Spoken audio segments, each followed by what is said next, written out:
আসসালামু আলাইকুম, সবাইকে আবারও স্বাগত জানাচ্ছি সঞ্চয় হেসেলে। আজকে আম দিয়ে একটা রেসিপি বানাবো, কেক বানাবো। আসলে কেক অনেকেই পছন্দ করে, আর আম তো সবারই প্রায় পছন্দ।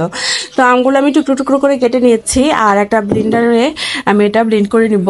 আর যাতে স্মুথ ব্লেন্ড হয় সেজন্য একটু দুধ মিক্স করব। আর ভালোভাবে ব্লেন্ড করে নেওয়ার পরে আমি এখানে নিয়ে নিয়েছি 1 কাপ সুজি, 1 কাপ চিনি, আর একটা এলাচের সাদা অংশটা আমি বাদ করে দিয়েছি, আর ভিতরের যে কালো গোলগুলো থাকে সেগুলো নিয়েছি।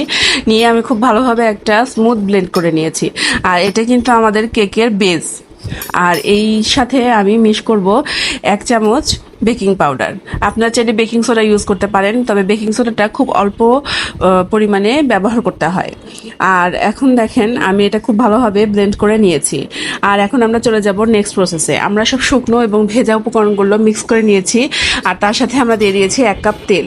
দিয়ে খুব ভালোভাবে একটা স্মুথ ব্যাটার তৈরি করব। আর দিয়ে দিব এখানে 1 চামচ লেবুর রস, আর দিয়ে দিচ্ছি টুটি ফুটি। আর অন্যদিকে আমি অল্প সামান্য কনডেন্স মিল্ক অ্যাড করেছিলাম। এদিকে আমার ব্যাটারটা রেডি। আর এখন আমি গার্নিশিংয়ের জন্য ড্রাই ফ্রুটসগুলো কেটে নিচ্ছি।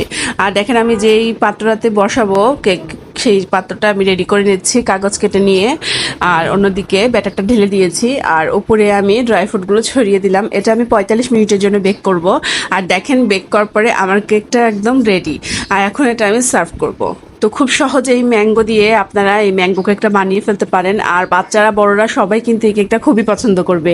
তো আজকে এই পর্যন্তই। সবাই আমার পেজে লাইক দিবেন, আমার ভিডিওগুলো শেয়ার করবেন, আর নতুন নতুন ভিডিও পাওয়ার জন্য আমার চ্যানেলটিকে সাবস্ক্রাইব করে আমার পাশে আর যেখান থেকে আমার এই ভিডিও দেখছেন সবাইকে জানাচ্ছি অসংখ্য ধন্যবাদ। সবাই ভালো থাকবেন, সুস্থ থাকবেন, এই কামনায় আজকের ভিডিওটি এখানেই শেষ করছি।